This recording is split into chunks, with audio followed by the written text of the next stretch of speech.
శివుడిని అర్ధనారీశ్వరుడు అంటారు. ఇది అర్ధం సమానము సగం, నారీ సమానము స్త్రీ, ఈశ్వర సమానము శివుడు. అంటే శివుడు సగం పురుషుడు, సగం స్త్రీగా ఉన్న రూపం. ఇది శివుడు మరియు పార్వతీదేవి కలిసిన శాశ్వత తత్వాన్ని సూచిస్తుంది. కథ ప్రారంభం. ఒకసారి పార్వతీదేవి శివుని అడిగింది, ప్రభో, నేను ఎప్పుడూ మీతోనే ఉండాలనుకుంటున్నాను. మీ నుంచి వేరుగా ఉండలేను. దీనికి సమాధానం ఉందా? అప్పుడు శివుడు అనమయంగా నవ్వి, పార్వతీ, నేను నీవు వేరుగా ఉండకూడదనుకునేలా చేయగలను. నీవు నా భాగంగా మారి నన్ను పూర్తిగా చేరగలవు అని అన్నారు. శివుడు తన తపస్సుతో పార్వతిని తనే శరీరంలో కలిపి సగం భాగాన్ని ఆమెకి ఇచ్చాడు.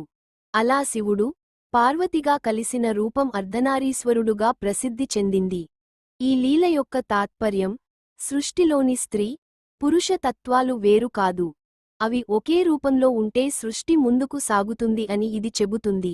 శక్తి, పార్వతి, లేక శివుడు నిష్క్రియ. కాబట్టి ఇద్దరూ కలిసి జీవన శక్తిని నడిపిస్తారు. ఇది పురుషుడు మరియు స్త్రీ రెండూ సమానమైనవే అని నైతిక బోధనను కూడా ఇస్తుంది. ప్రసిద్ధ ప్రదేశం తమిళనాడులోని చిదంబరం నటరాజ ఆలయంలో అర్ధనారీశ్వరుడి ప్రత్యేక పూజలు జరుగుతుంటాయి. అలాగే తమిళనాడులోని తిరుచ్చెంగోడ్లో అర్ధనారీశ్వరుడి ప్రధాన దేవాలయం ఉంది.